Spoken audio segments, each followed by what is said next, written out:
बिस्मिल्लाहिर्रहमानिर्रहीम। अस्सलामुअलैकुम प्यारे बच्चों, क्या हाल है? ठीक ठाक हैं बेटा? खुश हैं? मैं अल्लाह ताला से दुआ गो हूँ कि आप जहाँ कहीं भी हों, अल्लाह ताला आप सबको अपनी हिफ्ज़ व अमान में रखे, आमीन। बेटा जी, आज का हमारा लेक्चर नंबर जो है वो 7 है और आज का हमारा टॉपिक जो है वो इलेक्ट्रिक फ़ील्ड और इलेक्ट्रिक फ़ील्ड इंटेंसिटी है। ठीक है, लेकिन इस टॉपिक को पढ़ने से पहले हमने जो गुज़िश्ता 2 टॉपिक पढ़े हैं, एक उनमें इलेक्ट्रोस्कोप था और दूसरा कूलम्स लॉ था। तो उससे रिलेटेड थोड़े 2-3 क्वेश्चन जो हैं वो बड़े अहम से हैं और साइड बॉक्स में दिए हुए हैं।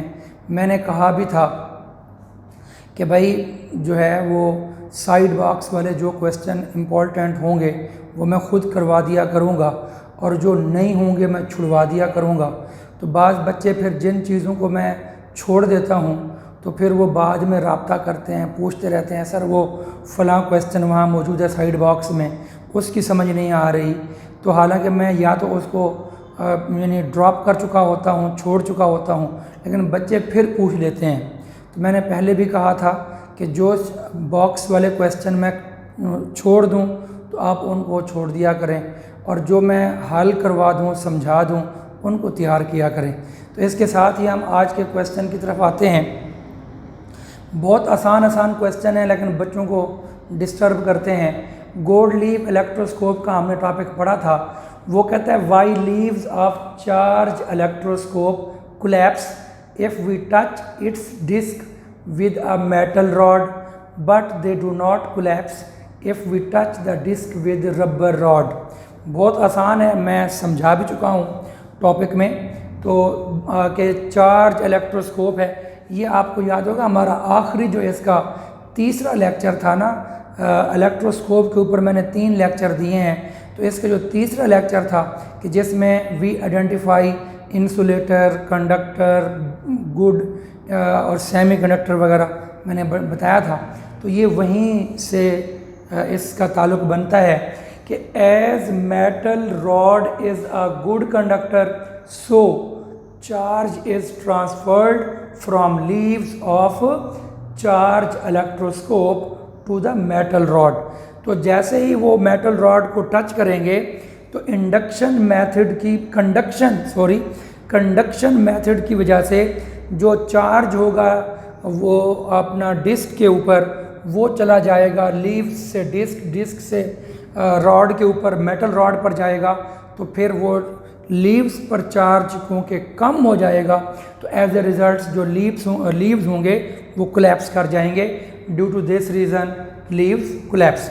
बिल्कुल इसी क्वेश्चन की नकल की गई है। As rubber rod is a good insulator, वहाँ था good conductor, so charge is not transferred, so charge is transferred तो from leaves of charge electroscope to rubber, due to this reason leaves do not collapse. तो वहाँ collapse कर जाते हैं, यहाँ collapse नहीं करते। मैंने जानबूझकर सेम वर्डिंग यूज़ की है और ये मेरी अपनी वर्डिंग है, ये आपको कहीं बुक में मिलेगी भी शायद नहीं। तो बहरहाल ये उसके बाद हम आते हैं ऑन अ ड्राई डे। एक ड्राई डे है, खुश्क दिन है। If we walk in a carpeted room, अगर हम एक कारपेटेड रूम में चलते हैं, साफ ज़ाहिर है कारपेट के ऊपर जूते समेत तो नहीं चलेंगे ना, तो जूता उतारेंगे पाँव के साथ, नंगे पाँव, मतलब वहाँ पर हम चलेंगे। तो then touch some metal conductor, तो conductor we will get a small electric shock. वो कहना ये चाहता है कि जी अगर आप ये तजर्बा ख़ुद भी घर कर सकते हैं बच्चे कि कारपेट के ऊपर ना आप चलें, पाँव से रगड़ पड़ेगी बार बार, और उसके बाद मेटल कंडक्टर कोई अलग से रख दें, फिर अपने पाँव को मेटल कंडक्टर पर टच करें तो आपको स्मॉल इलेक्ट्रिक शॉक फील होगा। तो वो क्यों होगा? उसका जवाब ये है कि when we walk in a carpeted room the charge is produced on our feet due to friction. रगड़ की वजह से जो हमारे पाँव पर चार्ज पैदा होगा कारपेट पर भी होगा, हमारे पाँव पर भी होगा। तो due to this reason we feel small electric shock when we touch some conductor. उसके बाद अगला क्वेश्चन है what is SI unit of charge, कि चार्ज का एसआई यूनिट क्या है, how much is its value, इसकी वैल्यू कितना होती है। SI unit of charge is coulomb C. It is equal to the charge of 6.25 10 power 18 electron. आप में से हर बच्चा ये बात जानता है कि इलेक्ट्रॉन हैज़ नेगेटिव चार्ज, सही है, इलेक्ट्रॉन हैव नेगेटिव चार्ज। तो अगर इलेक्ट्रॉन के ऊपर नेगेटिव चार्ज है तो हमारे पास इलेक्ट्रॉन कितने होने चाहिए, ये इलेक्ट्रॉन होने चाहिए, देख लें इतने बनते हैं कि 625, ये इशारिया ये 18 है, तो आगे 16 ज़ीरो और आएंगे, 2 3 4 5 6 7 8 9 10 11 12 13 14 15 16 electrons.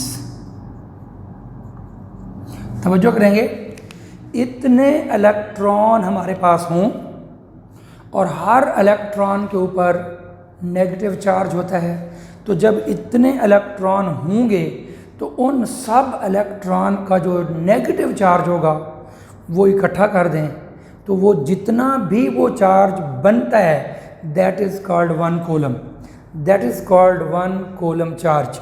It is equal to the charge of these electrons, और ये इलेक्ट्रॉन इतने बनते हैं। This is very big unit, तो साफ ज़ाहिर है ये इतने इलेक्ट्रॉन का चार्ज है, बहुत बड़ा चार्ज होगा, तो this is a very big unit. Due to this reason charge is measured in micro coulomb. तो micro is a small unit, micro coulomb, तो 1 micro coulomb is equal to 10 power -6 coulomb. बहरहाल ये हमारा question जो था ये वाला उसका आंसर हो गया। उसके बाद है जी, if we double the distance between the 2 charges, Coulomb law में हमने पढ़ा था कि 2 चार्जेस हैं, अगर उनका डिस्टेंस डबल कर दें, बढ़ा दें, पहले वो नज़दीक थे, ठीक है, पहले फ़र्ज़ कर लें ये मेरे हाथ ही चार्ज हैं, पहले वो यहाँ हैं, ये डिस्टेंस है, फिर डिस्टेंस बढ़ा दें। जब डिस्टेंस बढ़ा देंगे तो उनके दरमियान जो फोर्स है, चाहे अट्रैक्शन हो या रिपल्शन हो, तो फासला बढ़ेगा, तो फोर्स क्या हो जाएगी बेटा, कम हो जाएगी। तो कितना कम होगी, तो वो कहता है कि अपना if we double the distance between 2 charges what will be the change in force between the charge. तो चार्जेस के दरमियान जो फोर्स में चेंज है वो कितना होगा, according to Coulomb's law F is equal to K Q1 Q2 over R square. If we double the distance then new force is, तो साफ ज़ाहिर है हमने फोर्स फासला डबल करेंगे तो जो फोर्स होगी वो चेंज हो जाएगी, तो न्यू फोर्स जो है वो हमारे पास होगी फिर बेटा F डैश। तो ये हमारे पास F है और ये हमारे पास F डैश है, न्यू फोर्स है, तो R K1 Q वो वही रहेगा। तो ये R के की जगह पर हम डिस्टेंस को डबल जो करेंगे तो इस तरह 2R बनेगा, तो 2R का स्क्वायर, और ये स्क्वायर इसका भी है, इसका भी है, तो जब इसका स्क्वायर लेंगे तो 1/4 बाहर ले लिया, बाकी K Q1 Q2 over R square बन गया।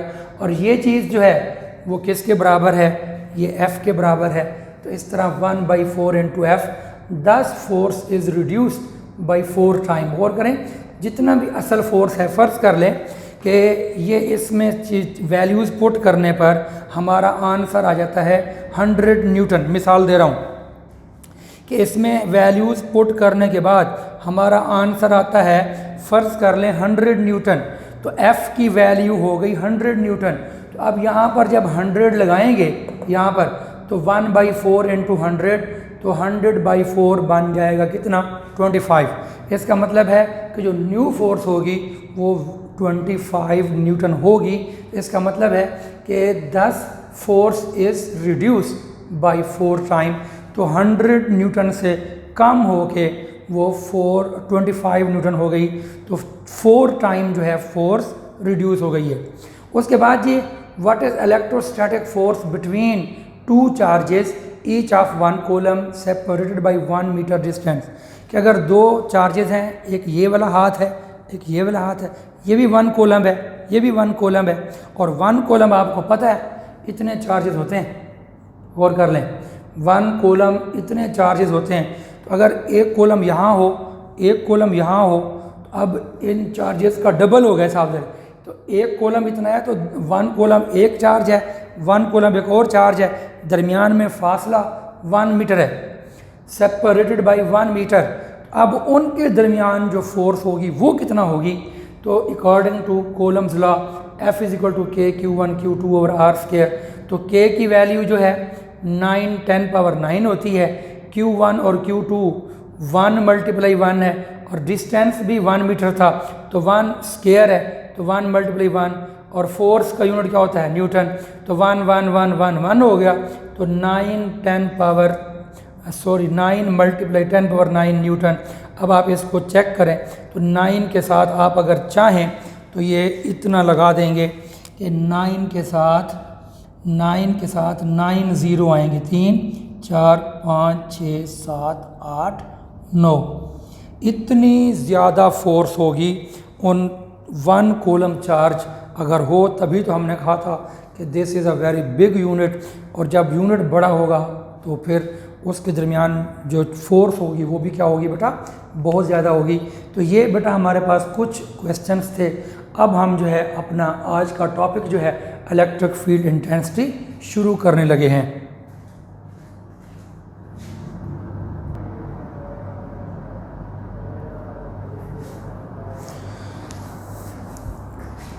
हाँ बेटा जी, तो अब हम जो है अपने आज के टॉपिक की तरफ चलते हैं। आज का हमारा टॉपिक था इलेक्ट्रिक फील्ड और इलेक्ट्रिक फील्ड इंटेंसिटी से रिलेटेड। तो इसमें हमारे पास जो है सबसे पहला क्वेश्चन है व्हाट इज़ इलेक्ट्रिक फील्ड, कि इलेक्ट्रिक फील्ड से क्या मुराद है या इलेक्ट्रिक फील्ड क्या होता है। देखें बेटा, इलेक्ट्रिक फील्ड को समझने से पहले हम मैग्नेटिक फील्ड को समझ लेते हैं।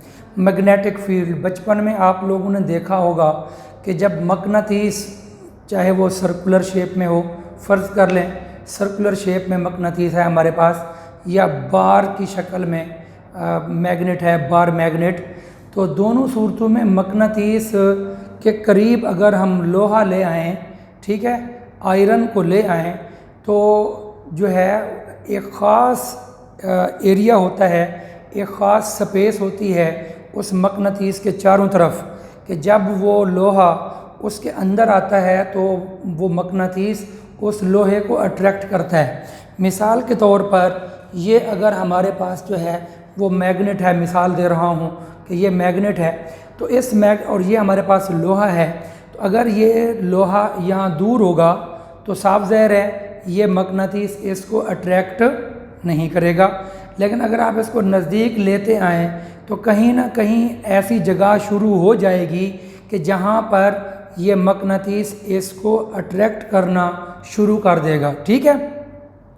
और ये तो मैंने बार मैग्नेट लिया हुआ है। फ़र्ज़ कर लें कि अगर ये सर्कुलर शेप में होता तो फिर इसके बाहर मैग्नेटिक फील्ड भी सर्कुलर होता, और अगर ये बार मैग्नेट की शक्ल में है तो इसका मैग्नेटिक फील्ड पर सर्कुलर तो नहीं होगा लेकिन होगा ज़रूर बहरहाल फिर भी।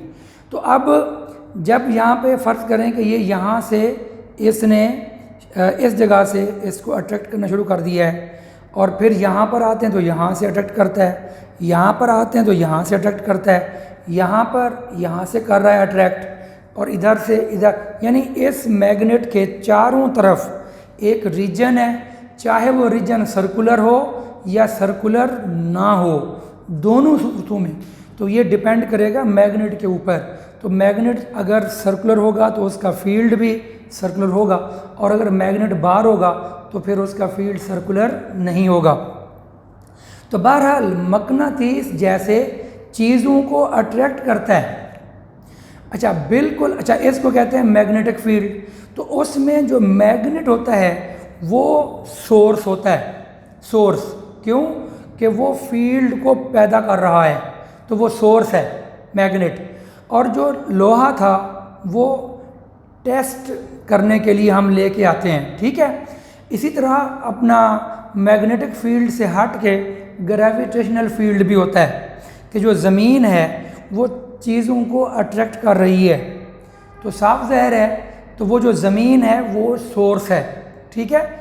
और जो चीज़ गिरती है ज़मीन के ऊपर, हर चीज़ गिरती है, तो वो जो है टेस्ट अपना उसको, उस चीज़ को हम कह सकते हैं कि हम उस चीज़ के ज़रिए से मैग्नेट जो ग्रेविटेशनल फील्ड है वो हम टेस्ट कर रहे हैं। तो मैंने अभी आपको दो मिसालें दी हैं। एक मैग्नेट की वजह से मिसाल दी कि मैग्नेट अपने इर्द गिर्द वाली में मौजूद लोहे को या कोबाल्ट को या निकल, ये 3 एलिमेंट्स होते हैं, याद रख लें, लोहा, आयरन और निकल और कोबाल्ट, इन 3 एलिमेंट्स को मैग्नेट अट्रैक्ट करता है, बाकियों को नहीं करता। ये अलग रीज़न है, अलग चीज़ है, वो हमारा टॉपिक का हिस्सा नहीं है। तो बहरहाल मैं बात कर रहा हूँ कि मकनातीस के इर्द गिर्द एक फील्ड होता है, उसको मैग्नेटिक फील्ड बोलते हैं। अर्थ के इर्द गिर्द एक फील्ड होता है, उसको ग्रेविटेशनल फील्ड बोलते हैं। बिल्कुल इसी तरह पॉजिटिव चार्ज हो या नेगेटिव चार्ज हो, उसके इर्द गिर्द भी क्या होता है बेटा, एक फील्ड होता है, और उसको हम कहते हैं इलेक्ट्रिक फील्ड। इलेक्ट्रिक फील्ड, और चाहे वो पॉजिटिव चार्ज हो चाहे वो नेगेटिव चार्ज हो, दोनों सूरतों में उसके गिर्द फील्ड होगा और उसको इलेक्ट्रिक फील्ड ही बोलेंगे। हाँ, उसमें फ़र्क होगा, वो भी हम आज ही अभी देखते हैं थोड़ी देर बाद, कि पॉजिटिव चार्ज के गिर्द फील्ड किस तरह होगा, नेगेटिव चार्ज के गिर्द फील्ड किस तरह होगा, मगर फील्ड होगा ज़रूर। और वो जो चार्ज है पॉजिटिव या नेगेटिव चार्ज जो फील्ड पैदा करता है, तो उसको हम कहते हैं फील्ड चार्ज, या उसको हम कहते हैं सोर्स चार्ज। सही है। तो और अपना जैसे वहाँ हम लोहा लेकर आए थे चेक करने के लिए, तो यहाँ तो लोहा नहीं लेकर आएंगे, तो यहाँ पर चेक करने के लिए भी एक और चार्ज लेकर आएंगे। तो साइंटिस्ट ये कहते हैं कि जो अपना सोर्स चार्ज है वो चाहे पॉजिटिव हो या चाहे नेगेटिव हो, वो तो कुछ भी हो सकता है, लेकिन जो टेस्ट चार्ज होगा it will always be positive. याद रख लें कि जो जिससे आपने टेस्ट करना है ना फील्ड को, तो कभी भी आप नेगेटिव चार्ज लेकर टेस्ट नहीं कर सकते। तो टेस्ट करने के लिए साइंटिस्ट ने हमें पाबंद कर दिया है कि हम टेस्ट हमेशा पॉजिटिव चार्ज से करेंगे। ठीक है। तो इस तरह ये जो चार्ज होगा इसका नाम है टेस्ट चार्ज। तो ये जो नीला कलर आपको नज़र आ रहा है और ये सब्ज़ रंग का नज़र आ रहा है, तो ये हमारे पास सोर्स या फील्ड चार्ज है। सोर्स चार्ज या फील्ड चार्ज, क्यों कि इस चार्ज की वजह से इसके चारों तरफ जो है वो एक फील्ड पैदा हो रहा है, तो इसलिए इसका नाम है फील्ड चार्ज या फिर सोर्स चार्ज। और इस फील्ड को चेक करने के लिए हम ये टेस्ट चार्ज इस्तेमाल कर रहे हैं। और टेस्ट चार्ज क्योंकि हमेशा पॉजिटिव चार्ज होगा, और इसको यूनिट क्यों कहा गया है, यूनिट पॉजिटिव चार्ज, तो इसके यूनिट कहने की वजह मैं आपको थोड़ी देर बाद बतलाता हूँ कि इसको हमने यूनिट क्यों कहा है। तो किस्सा मुख्तसर ये हुआ कि हमारा क्वेश्चन था व्हाट इज़ इलेक्ट्रिक फील्ड। तो इलेक्ट्रिक फील्ड का डिफ़ाइन ये लिखा हुआ है, the electric field is a region, कि जो इलेक्ट्रिक फील्ड होता है ना, ये एक इलाका होता है, रीजन होता है, ऑल अराउंड अ चार्ज, एक चार्ज के चारों तरफ। अच्छा, उस चार्ज का नाम है कॉल्ड सोर्स और फील्ड चार्ज। आप चाहे तो ये ग्रीन कलर इम्तिहान में नहीं लिखेंगे, ठीक है। मेरा मशवरा भी यही है कि आप इस ग्रीन कलर को इम्तिहान में नहीं लिखेंगे, जो ब्लैक कलर में लिखा हुआ है बस वही लिखेंगे। लेकिन आपको पता होना चाहिए कि the electric field is a region all around a charge, एक चार्ज के इर्द गिर्द इलेक्ट्रिक फील्ड होता है, तो उस चार्ज का नाम है सोर्स चार्ज या field charge, in which it exerts. तो ये जो है वो एक्सर्ट करता है इलेक्ट्रोस्टैटिक फोर्स। तो ये वाला चार्ज इलेक्ट्रोस्टैटिक फोर्स लगाएगा ऑन अदर चार्ज, दूसरे चार्ज पर, और वो जो दूसरा चार्ज होगा that is called test charge or unit positive charge. अब यहाँ से दो बातें आप याद कर लें कि इस चार्ज के दो नाम हैं, एक सोर्स चार्ज कहते हैं या फील्ड चार्ज कहते हैं। इस चार्ज के भी दो नाम हैं, एक टेस्ट चार्ज कहते हैं और एक यूनिट पॉजिटिव चार्ज बोलते हैं। अच्छा, ये तो मैंने पॉजिटिव लिया हुआ है सोर्स चार्ज, ये हम नेगेटिव भी ले सकते हैं, याद रख लें, ये हम नेगेटिव भी ले सकते हैं, इसमें कोई फ़र्क नहीं है, लेकिन इसको हमेशा पॉजिटिव लेंगे। सही है, तो ये बात अपने दिमाग में हर बच्चे ने रखनी है। तो उम्मीद है आपको ये वाला डिफ़ाइन जो है वो अच्छे तरीके से समझ आ गया होगा। अब उसके बाद हमारे पास है, अब हम इस रिज़ल्ट पे पहुंच चुके हैं कि भाई एक चार्ज के इर्द गिर्द जो है फील्ड होता है और उस फील्ड का नाम है इलेक्ट्रिक फील्ड।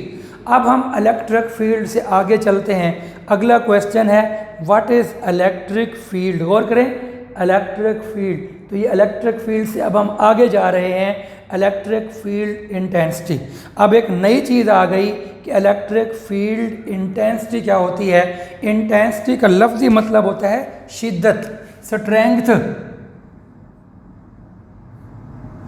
स्ट्रेंथ, शिद्दत, किसी चीज़ का शदीद होना, शिद्दत होना। Right it's formula and it's SI unit, कि इसका फार्मूला भी लिखना है और SI यूनिट भी लिखना है। देखें बेटा, अब सवाल यहाँ पर इस शिद्दत को समझते हैं। एक सिंपल सी बात है कि अगर हमारे पास ये जो Q चार्ज है, तो देखें बेटा, अगर ये चार्ज Q इस फील्ड से बाहर होगा तो साफ ज़ाहिर है इस चार्ज, टेस्ट चार्ज के ऊपर इसकी वजह से कोई फोर्स भी नहीं लगेगी।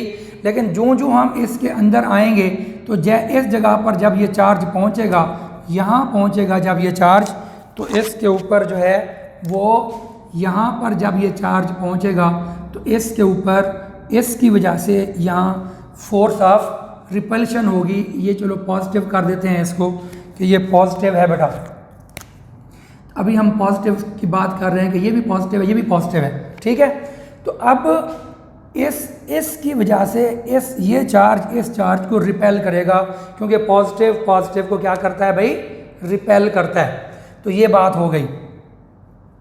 अब उसके बाद अगर हम यहाँ पर देखें इस चार्ज को इस पॉइंट पर, और इसी चार्ज को फिर आप यहाँ ले जाएं, फिर इसी चार्ज को यहाँ ले जाएं, तो अब इन तमाम पॉइंट्स के ऊपर रिपल्शन तो होगी, लेकिन इस पॉइंट पर रिपल्शन सबसे कम होगी, इस पॉइंट पर रिपल्शन ज़्यादा होगी और इस पॉइंट पर रिपल्शन सबसे ज़्यादा होगी।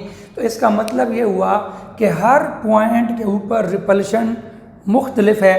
तो इसकी वजह से जो शिद्दत है, यहाँ शिद्दत ज़्यादा होगी, यहाँ शिद्दत कम होगी, यहाँ शिद्दत बहुत कम होगी, और जब हम यहाँ बाहर जाएंगे तो शिद्दत ख़त्म हो जाएगी।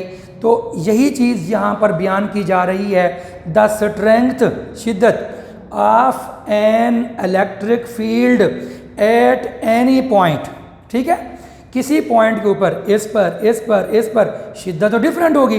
तो जितनी उसकी शिद्दत होती है तो that is called electric field intensity, कि इलेक्ट्रिक फील्ड की शिद्दत, इसको हम इलेक्ट्रिक फील्ड की शिद्दत बोलते हैं। फिर देखें the strength of N electric field, कि इलेक्ट्रिक फील्ड की शिद्दत यहाँ पर the strength of N electric field at any point, कोई भी पॉइंट ले सकते हैं, ये लें आपकी मर्जी, ये लें आपकी मर्जी, ये लें आपकी मर्जी, इज़ कॉल्ड, तो इसको हम कहते हैं electric field intensity at that point. तो फिर वो उस पॉइंट के ऊपर इलेक्ट्रिक फील्ड की शिद्दत बन जाती है। इसी को एक और तरीके से भी डिफाइन किया गया है, the electric field intensity at any point is defined as, तो किसी भी पॉइंट के ऊपर, इस पॉइंट के ऊपर हम इसको डिफाइन यूं कर सकते हैं, द इलेक्ट्रोस्टैटिक फोर्स, कि ये जो इस पर फोर्स लगाएगा, the electrostatic force acting on a unit positive charge, कि ये यूनिट पॉजिटिव चार्ज के ऊपर जो फोर्स एक्ट करेगी, प्लेस्ड एट दैट पॉइंट, जिस पॉइंट पर वो फील्ड में रखा गया था। तो ये इलेक्ट्रिक फील्ड इंटेंसिटी की डेफिनेशन है। और इसका फार्मूला यही बनेगा कि इलेक्ट्रिक फील्ड इंटेंसिटी को ई से ज़ाहिर करते हैं और ये फोर्स डिवाइडेड बाई ये जो टेस्ट चार्ज होता है उसको क्यू नॉट से ज़ाहिर करते हैं। ये क्यू ज़ीरो या क्यू नॉट आप इसको कह सकते हैं, तो क्यू ज़ीरो या क्यू नॉट इसको बोलते हैं क्यू नॉट, और इसको कहते हैं आमतौर पर स्मॉल क्यू। ये कोई फिक्स नहीं होता, वैसे आप इसको भी क्यू कह सकते हैं, इसको भी क्यू कह सकते हैं, लेकिन आपकी बुक में इस टॉपिक में यहाँ उसने टेस्ट चार्ज को क्यू नॉट कहा हुआ है और सोर्स चार्ज को क्यू कहा हुआ है। लेकिन मैं फिर बता रहा हूँ ये लाजमी नहीं है। हम देखेंगे कि कभी कभी वो इस सोर्स को भी क्यू नॉट कह देता है और कभी कभी इसको कैपिटल क्यू भी कह देता है और कभी इसको खाली क्यू कह देता है। तो मकसद कहने का ये है कि ये कोई फिक्स नहीं है। तो यहाँ पर जो है बहरहाल ये जो चीज़ बट्टे के नीचे होगी ना वो टेस्ट चार्ज ही आना है कि ये फोर्स जो ये सोर्स लगा रहा है, तो सोर्स की लगाई हुई फोर्स किस पर, टेस्ट चार्ज के ऊपर।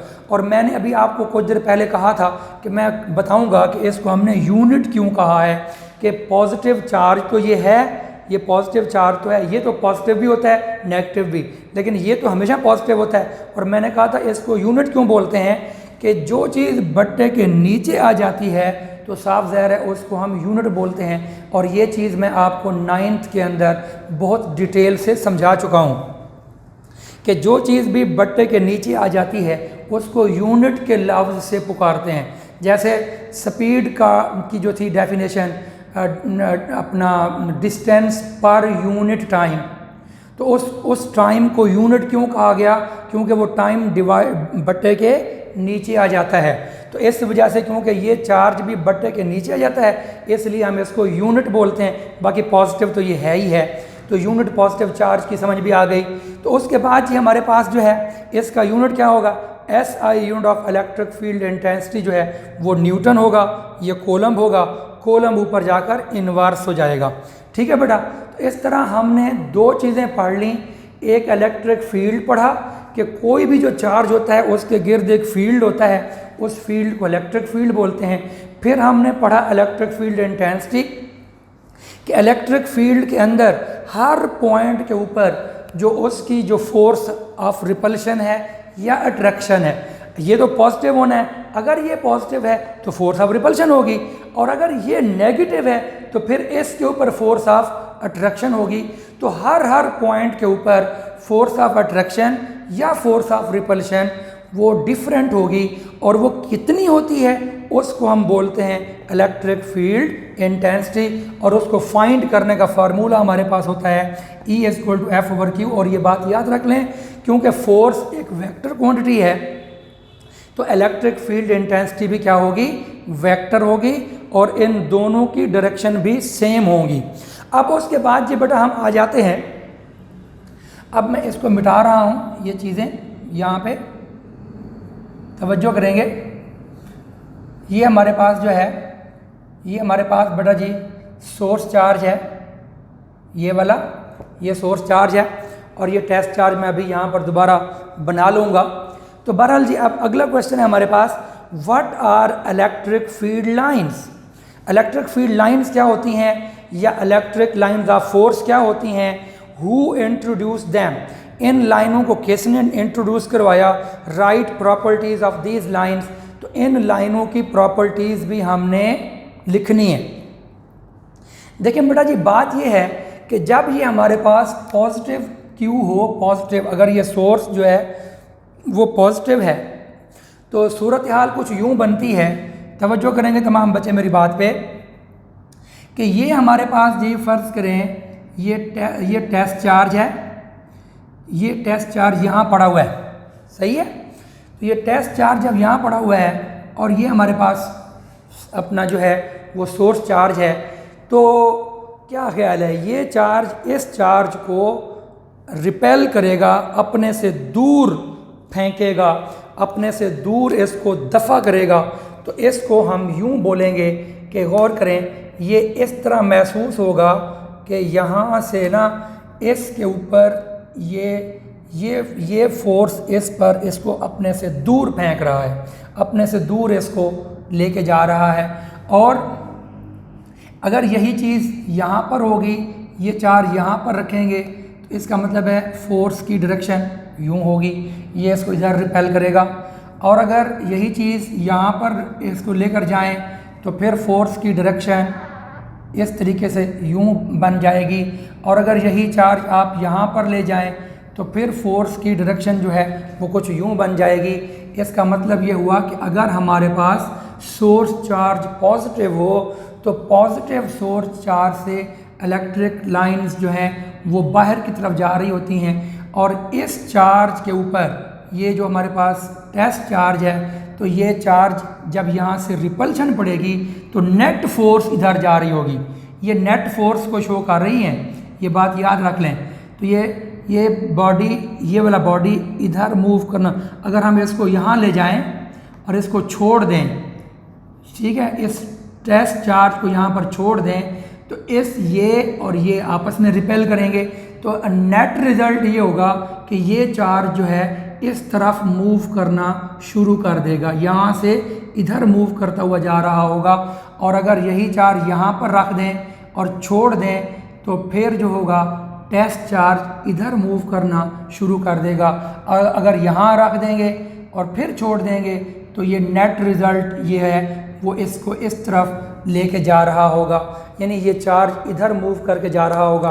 तो जिस डायरेक्शन में वो मूव करता हुआ जा रहा होता है उन्हीं को हम कहते हैं इलेक्ट्रिक फील्ड लाइंस, कि ये इलेक्ट्रिक फील्ड की लाइनें हैं। और इसका दूसरा नाम है इलेक्ट्रिक लाइंस ऑफ फोर्स। और ये ऐसी लाइनें हैं इनके पास फोर्स होती है। क्यों फोर्स होती है? फोर्स है तो इस टेस्ट चार्ज को ये लाइनें इधर धक्का दे के जा रही हैं, तो ये चार्ज इधर मूव करेगा, ये चार्ज इधर मूव करेगा। ऐसे महसूस होता है कि इन लाइनों के पास फोर्स है, तो इसलिए इसका नाम है इलेक्ट्रिक लाइंस ऑफ फोर्स, क्योंकि ये इसको धक्का दे के जा रही हैं, तो इस वजह से इनका नाम इलेक्ट्रिक लाइंस ऑफ फोर्स भी है। और इलेक्ट्रिक फील्ड लाइन क्यों है? क्योंकि ये इलेक्ट्रिक फील्ड के अंदर ये लाइनें मौजूद हैं, इस वजह से इनको इलेक्ट्रिक फील्ड लाइंस भी बोलते हैं। तो ये तसव्वुर हमें दिया था माइकल फेराडे, एक साइंसदान था, उसने हमें ये तसव्वुर दिया था। तो गौर करें यहाँ पर कि electric field lines are electric lines of force in an electric field. गौर कर लें, ये इलेक्ट्रिक फील्ड है।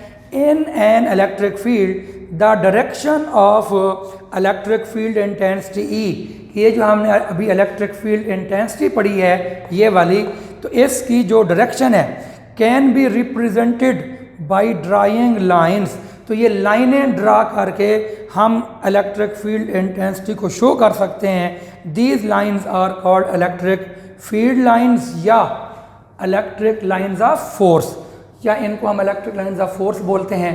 These lines were introduced by Michael Faraday, एक साइंसदान था, उसने पहली मरतबा ये हमें तसव्वुर दिया था कि भाई ये लाइनें इस तरह से होती हैं। और पॉजिटिव में ये लाइनें पॉजिटिव चार्ज से निकल रही होती हैं, लेकिन अगर नेगेटिव हो बेटा तो फिर हमारे पास कुछ सूरत हाल यूँ बन जाती है।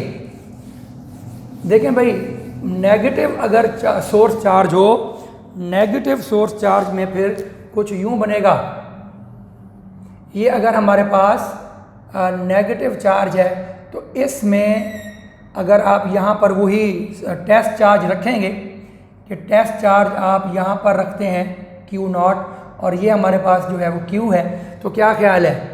तो ये जब यहाँ रखेंगे और ये नेगेटिव होगा तो ये नेगेटिव इसको अपनी तरफ, नेट रिज़ल्ट क्या होगा, अपनी तरफ खींचेगा, ये चार्ज इधर जा रहा होगा। अगर यही टेस्ट चार्ज यहाँ रखेंगे तो ये यहाँ रखेंगे test charge, unit positive charge, तो ये नेट रिज़ल्ट यहाँ जा रहा होगा।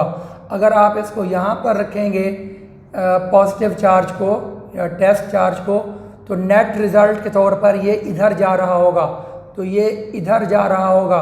तो इसका मतलब ये हुआ कि ये हमें जो यूनिट पॉजिटिव चार्ज है इसकी डायरेक्शन बतला रही है, इलेक्ट्रिक फील्ड लाइन की डायरेक्शन ये शो कर रही है। इसकी जो प्रॉपर्टीज़ हैं बहुत सिंपल है। These lines are imaginary lines. पहली बात तो ये है कि ये लाइनें इमेजिनरी हैं, तसव्वुराती हैं। हमने यानी प्रैक्टिकली इनका कोई वजूद नहीं है, बस ये महसूस होता है कि इस तरह ये लाइनें हैं जिसकी वजह से ये चार्ज इधर भाग रहा है और ये चार्ज इधर उसकी तरफ जा रहा है। तो these lines are imaginary lines around a source charge. गौर करें, ये सोर्स चार्ज है पॉजिटिव, ये सोर्स चार्ज है नेगेटिव, तो ये उसके अराउंड होती हैं लाइनें। गौर कर लें, यहाँ पर आप बना लें इस तरह से, इस तरह, तो इस तरह यहाँ पर अराउंड, तो ये सारी लाइनें, यहाँ पर जो जगह खाली पड़ी हुई है वहाँ पर भी ये लाइनें होंगी, और यहाँ पर भी आप देखें तो यहाँ पर भी बेटा इस तरीके से यहाँ पर ये लाइनें होंगी all around the source charge. तो यही बात कर रहा है, around a source charge with an arrow head indicating the direction of force. और ये जो इनका एरो हेड है ना, ये फोर्स की डायरेक्शन को शो कर रहा होगा कि नेट फोर्स किधर लग रही है, और जो नेट फोर्स की डायरेक्शन होगी वही इलेक्ट्रिक इंटेंसिटी की भी डायरेक्शन होगी। These lines originate from positive charge and and on negative charge. के पॉजिटिव चार्ज से ये शुरू होती हैं और नेगेटिव चार्ज पे जाके ख़त्म होती हैं। These lines never cross each other. इसका मतलब ये है कि अगर कोई से भी दो चार्ज रख दिए जाएं, एक पॉजिटिव चार्ज हो और एक नेगेटिव चार्ज हो, तो फ़र्ज़ कर लें कि ये हमारे पास पॉजिटिव चार्ज है, ये हमारे पास जो है वो नेगेटिव चार्ज है, तो यहाँ पर यूँ होगा कि यहाँ से जो लाइन यूँ जा रही थी, यूँ सीधी जानी थी, अब इसकी अट्रैक्शन की वजह से वो यूँ आएगी। तो यहाँ पर ये जब इस तरह से आएगी ना, तो और दूसरी लाइन भी इस तरह से जाएगी, यहाँ से यहाँ पर तीसरी लाइन इस तरह से जाएगी, तो इस तरह यहाँ पर ये लाइनें ऐसे होंगी इस तरीके से बेटा। तो कभी यूँ नहीं हो सकता, ये ऐसा नामुमकिन है कि कोई जो अपना लाइन है ना बेटा वो इसको क्रॉस कर जाए। हम यूँ कहें कि जी एक लाइन यहाँ से शुरू होती है और यूँ जाकर यूँ क्रॉस वाली बात इसमें नामुमकिन है। यही बात यहाँ लिखी हुई है कि these lines never cross each other. चाहे वो ये पॉजिटिव ये नेगेटिव हो फिर भी क्रॉस नहीं करेंगी, और अगर दोनों पॉजिटिव हों फिर भी क्रॉस नहीं करेंगे, दोनों नेगेटिव हों फिर भी क्रॉस नहीं करेंगे। तो these lines never cross each other. उसके बाद आखिरी पॉइंट है, the spacing between the field lines shows the strength of electric field. भाई सिंपल सी बात है, ये देखें एक लाइन ये चल रही है, एक लाइन ये चल रही है, यहाँ स्पेसिंग ज़्यादा है और यहाँ स्पेसिंग कम है। तो जहाँ स्पेसिंग ज़्यादा होगी तो ये जगह स्पेसिंग ज़्यादा है, इस जगह के ऊपर जो है वो स्ट्रेंथ कम होगी। जहाँ स्पेसिंग ज़्यादा वहाँ स्ट्रेंथ कम, और जहाँ पर देखें ये स्पेसिंग कम है ये स्पेसिंग ज़्यादा है, तो जब ये स्पेसिंग कम है तो यहाँ पर स्ट्रेंथ ज़्यादा होगी, यानी ये इन्वर्स ताल्लुक है। तो अगर स्पेसिंग है कम तो स्ट्रेंथ होगी, क्योंकि स्पेसिंग कम कब होगी, जब वो नज़दीक होंगी। तो जब ये नज़दीक होंगी तो इस जगह पर जो फोर्स है वो ज़्यादा होगी, यहाँ पर फोर्स कम होगी। तो यही बात यहाँ लिखी हुई है, the spacing between the field lines shows the strength of electric field. तो ये हमारा बेटा जी आज का लेक्चर था। ठीक है, अब टाइम बहुत ज़्यादा हो चुका है। अपना और दूसरों का ख्याल रखिएगा, वालिदैन का अदब कीजिएगा। फ़ी अमानिल्लाह। अस्सलामु अलैकुम वरहमतुल्लाहि वबरकातुहू।